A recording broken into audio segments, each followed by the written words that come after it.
Friends, welcome to బ్రహ్మాంగ్ sir GK classes. అదేవిధంగా మన ఛానల్ ప్రతి ఒక్కరు లైక్ చేయండి, షేర్ చేయండి. అదేవిధంగా బ్రహ్మాంగ్ సార్ జీకే క్లాసెస్ అదేవిధంగా మన ఛానల్ ప్రతి ఒక్కరు లైక్ చేయండి. అయితే ఇక్కడ మెయిన్ కరెంట్ అఫైర్స్ రీసెంట్ గా మనకి current affairs May 21 important current affairs daily current affairs లో భాగంగా ఇంపార్టెంట్ ఇక్కడ ఏంటంటే ప్రపంచ ఆరోగ్య సంస్థ WHO మీటింగ్ WHO మీటింగ్ 78వ మీటింగ్ వచ్చేసి ఏ దేశంలో ఈ యొక్క మీటింగ్ అంటే జెనీవా స్విట్జర్లాండ్ జరిగిందన్నమాట. ఏ మీటింగ్ అంటే ప్రపంచ ఆరోగ్య సంస్థ ఎప్పుడంటే 2025 May 20 ఇది ఎన్నో మీటింగ్ అంటే 78వ మీటింగ్. WHO అంటే ఏంటంటే వరల్డ్ హెల్త్ ఆర్గనైజేషన్. ఇది WHO ఎస్టాబ్లిష్ అయినప్పుడు 1948 April 7th. అందుకే ప్రతి సంవత్సరం April 7th ఏం జరుపుకుంటే ప్రపంచ ఆరోగ్య దినోత్సవం జరుపుకుంటాం. అయితే WHO హెడ్ క్వార్టర్ వచ్చేసి ఎక్కడంటే జెనీవాలోని స్విట్జర్లాండ్ ఉంది. ఇది టోటల్ నెంబర్ ఆఫ్ కంట్రీస్ ఏంటంటే 194 కంట్రీస్. అయితే WHO లోంచి ఏ దేశం వెళ్ళిపోయిందంటే అమెరికా వెళ్ళిపోయింది. ఎప్పుడంటే 2025 జనవరి 27వ WHO నుంచి అమెరికా రిమూవ్ చేసిందన్నమాట. ఏ మీటింగ్ అంటే WHO నుంచి ఈ యొక్క దేశం నుంచి ఈ యొక్క మీటింగ్ నుంచి ఏ దేశం వెళ్ళిపోయిందంటే అమెరికా వెళ్ళిపోయింది. అదేవిధంగా 78వ మీటింగ్ ఈ యొక్క ఆరోగ్య సమావేశానికి ఇండియా నుంచి ఎవరు బాగుందంటే మన ఇండియా ప్రధానమంత్రి నరేంద్ర మోడీ గారు, ఇండియా ప్రైమ్ మినిస్టర్ మోడీ గారు ఈ యొక్క సమావేశానికి పాల్గొనేదన్నమాట. ఈ ప్రధానమంత్రి వచ్చేసి నరేంద్ర మోడీ గారు వీడియో కాన్ఫరెన్స్ లో ఈ యొక్క సమావేశానికి హాజరయ్యారన్నమాట. అదేవిధంగా ఈ యొక్క 2025లో జరిగే ఈ యొక్క మీటింగ్ యొక్క ప్రపంచ ఆరోగ్య సరస్సు 78వ మీటింగ్ దీని ఏంటంటే లక్ష్యం ఆరోగ్యం కోసం ఒకటే ప్రపంచం అనే నినాదంతో ఈసారి జెనీవా దీన్ని ప్రకటించిందన్నమాట. ఇది ప్రపంచ ఆరోగ్య సదస్సులో ఇది ముఖ్య అతిథిగా మన ఇండియా నుంచి నరేంద్ర మోడీ ఆన్లైన్ లో పాల్గొనడం జరిగింది సార్. అయితే ఇక్కడ మెయిన్ ఇంపార్టెంట్ అంటే దీని ఇంపార్టెంట్ ఆరోగ్యం కోసం ఒకటే ప్రపంచం. అయితే ఇండియా ప్రైమ్ మినిస్టర్ మోడీ గారు దేని గురించి మాట్లాడాలంటే ఇక్కడ మెయిన్ వచ్చేసి ఆయుష్మాన్ భారత్ గురించి. ఇది ఆయుష్మాన్ భారత్. ఈ యొక్క ఆయుష్మాన్ భారత్ కింద మన ఇండియా ప్రభుత్వం వచ్చేసి 58 కోట్ల మందికి ఉచిత బీమా సౌకర్యం కల్పించిందన్నమాట. బీమా సౌకర్యం ఏదనుకుంటే ఆయుష్మాన్ భారత్ కింద ఇది ప్రపంచంలోనే ఇది బిగ్గెస్ట్ స్కీమ్ ఏదంటే ఆయుష్మాన్ భారత్. ఆయుష్మాన్ భారత్ యొక్క లక్ష్యం అంటే ప్రతి ఒక్కరికి మన కేంద్ర ప్రభుత్వం నరేంద్ర మోడీ గారు బీజేపీ ప్రభుత్వం ప్రవేశించిన తర్వాత ఆయుష్మాన్ భారత్ కు ప్రతి ఒక్కరికి ఆరోగ్యం, ప్రతి ఒక్క పేద కుటుంబానికి ఆరోగ్యాన్ని కల్పించడం దీని యొక్క లక్ష్యం మేడం ఏదంటే ఆయుష్మాన్ భారత్. అయితే ఆయుష్మాన్ భారత్ కింద 58 కోట్ల మందికి ఉచిత బీమా సౌకర్యం ఇచ్చారు. అయితే ఆయుష్మాన్ భారత్ వచ్చేసి ఇటీవల కేంద్ర ప్రభుత్వం 70 సంవత్సరాల పైన ఉన్న వాళ్ళకు ఉచితంగా 5 లక్షల వరకు 5 lakhs వరకు బీమా సౌకర్యం కల్పిస్తుందన్నమాట. అయితే ఆయుష్మాన్ భారత్ వచ్చేసి 2018లో దీన్ని లాంచ్ చేసిందన్నమాట. ఎక్కడంటే చండీగఢ్ లో దీన్ని లాంచ్ చేసిందన్నమాట. అంటే ఆయుష్మాన్ భారత్ ఎవరు లాంచ్ చేసింటే India prime minister Narendra Modi గారు. అయితే ఆయుష్మాన్ భారత్ యొక్క లక్ష్యం ఏంటంటే మెయిన్ వచ్చేసి లక్ష్యం అంటే ప్రతి ఒక్కరికి మినిమం వచ్చేసి పేద కుటుంబాలకు మినిమం సంవత్సరానికి ఒకసారి ఖచ్చితంగా బీమా సౌకర్యం కల్పించాలి. మనకు ఆయుష్మాన్ భారత్ కు ఒక కార్డు గుర్తిస్తారు. మన ఆంధ్రప్రదేశ్ ప్రభుత్వం కూడా దీనికి ఆరోగ్యశ్రీ కార్డు కింద సేమ్ విత్ ఆయుష్మాన్ భారత్. ఇది సపోజ్ ఆంధ్రప్రదేశ్ అయితే ఆరోగ్యశ్రీ కార్డు కింద 1000 రూపాయలు దాటిన ప్రతి ఒక్కరి నుంచి 25 lakhs వరకు వచ్చేసి ఉచితంగా బీమా సౌకర్యం.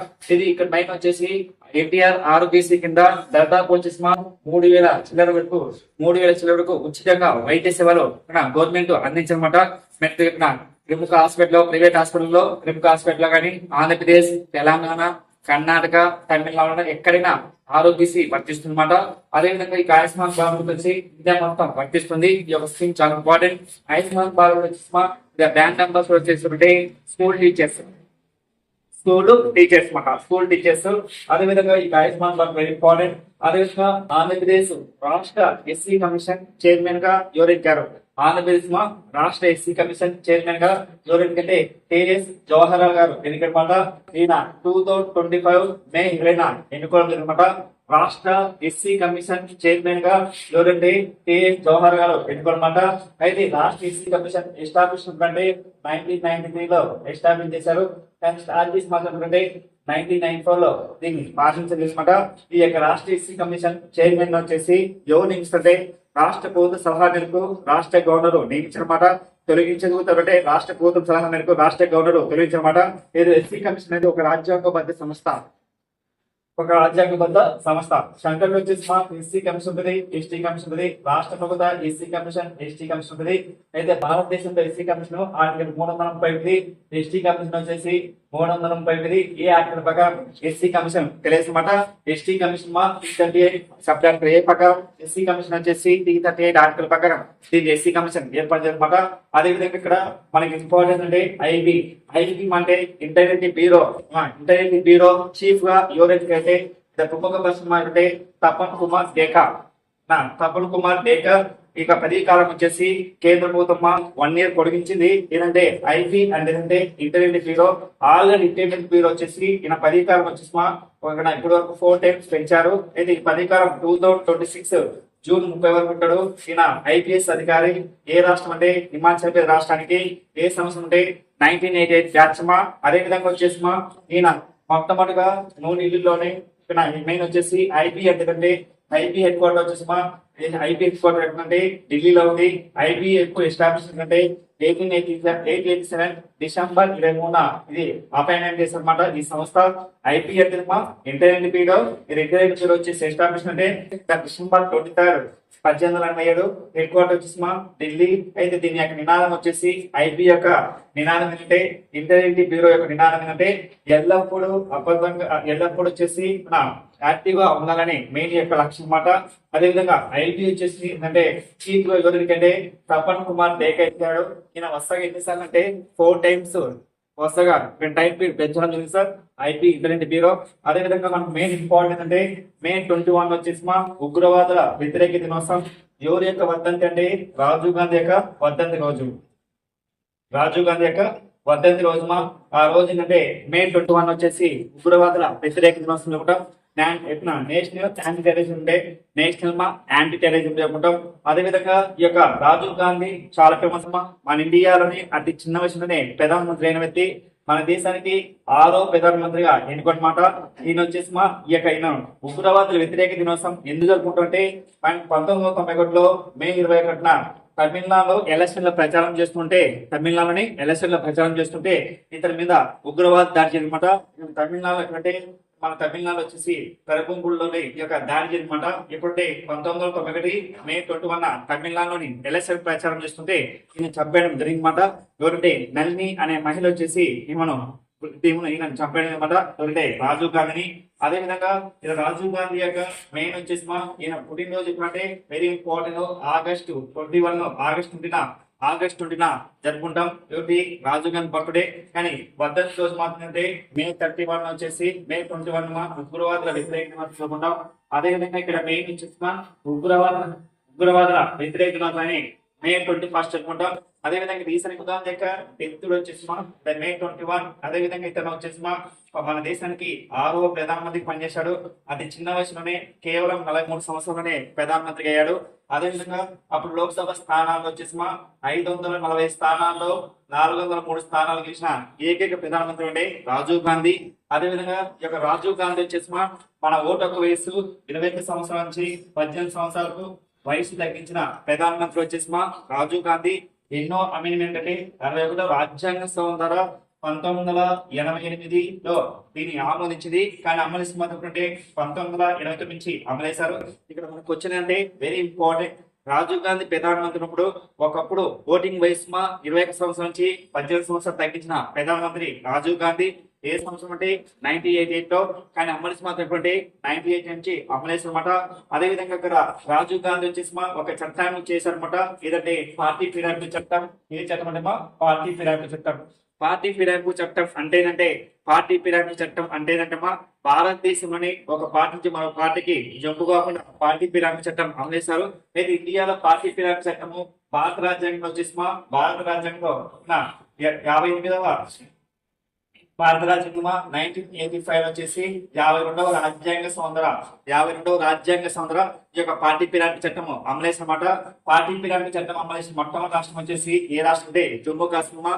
అయితే ఇక్కడ రాజీవ్ గాంధీ కాలంలో 2 చట్టాలు వేసారమ్మా. 21 సంవత్సరం నుంచి 18 సంవత్సరాలకు వయసు తగ్గించారు. అదొక ఇంపార్టెంట్. అదేవిధంగా ఇండియాలోని పార్టీ ఫిరాయింపు చట్టం 52వ రాజ్యాంగ సవరణ 1985 లో వచ్చేసి ఈ పార్టీ ఫిరాయింపు చట్టం అమలేశారు. పార్టీ ఫిరాయింపు చట్టం అనేది భారతదేశంలో ఏ ఒక్క షెడ్యూల్ ఉందంటే 10వ షెడ్యూల్ ఉందన్నమాట. ఏ షెడ్యూల్ సార్? 10వ షెడ్యూల్ లో పార్టీ ఫిరాయింపు చట్టం అమలేశారు అన్నమాట. Very important. అదే విధంగా ఈయన కాలంలో వచ్చేసి వెరీ ఇంపార్టెంట్ అంటే బికారి హటావో. ఇది బికారి హటావో బికారి హటావో నినాదం యొక్క లక్ష్యం అంటే అన్ఎంప్లాయ్మెంట్ తగ్గించాలి. అదేవిధంగా పేదరికం కోసం అయితే ఎవరంటే ఇందిరాగాంధీ, ఇక్కడ మాత్రం రాజీవ్ గాంధీ మాత్రం బికారి హటావో అన్ఎంప్లాయ్మెంట్ తగ్గించాలనేది ఒక నినాదం అన్నమాట. అదేవిధంగా ఐటీ రంగాన్ని డెవలప్ చేశారు ఎవరంటే ప్రముఖ పర్సన్ రాజీవ్ గాంధీ. అదేవిధంగా రీసెంట్ కరెంట్ అఫైర్స్ అంటే మనకు ప్రతి సంవత్సరం ఉగ్రవాద వ్యతిరేక దినోత్సవం అంటే May 21. అయితే ఇక్కడ కరెంట్ అఫైర్స్ అంటే 2025 ప్రకారం భారతదేశంలోనే గ్లోబల్ టెర్రరిజం అయితే గ్లోబల్ టెర్రరిజం లో వచ్చేసి మన ఇండియా ర్యాంక్ వచ్చేసి ఇండియా ర్యాంక్ వచ్చేసి అంటే 14th ప్లేస్ అంటే 14వ ప్లేస్ ఉంది. ఇక్కడ మన ఏంటంటే ఉగ్రవాదులోని గ్లోబల్ టెర్రరిజం లో మన ఇండియా ర్యాంక్ వచ్చేసి ప్రపంచంలోనే 14th ప్లేస్. కానీ ప్రపంచంలో నెంబర్ 1 ర్యాంక్ వచ్చేసి ఏంటంటే బుర్కినా ఫాసో. రెండో దేశం ఏంటంటే పాకిస్తాన్. మూడో దేశం ఏంటంటే సిరియా. చూడండి, పాకిస్తాన్ ఎన్నో ప్లేస్ ఉంది? 2nd ప్లేస్ ఉంది. మూడో ప్లేస్ ఉంది సిరియా దేశం ఉంది. ఏంటంటమ్మా ఇక్కడ గ్లోబల్ మనకు ఇంపార్టెంట్ ఉగ్రవాదుల వ్యతిరేక దినోత్సవం అదొకటి.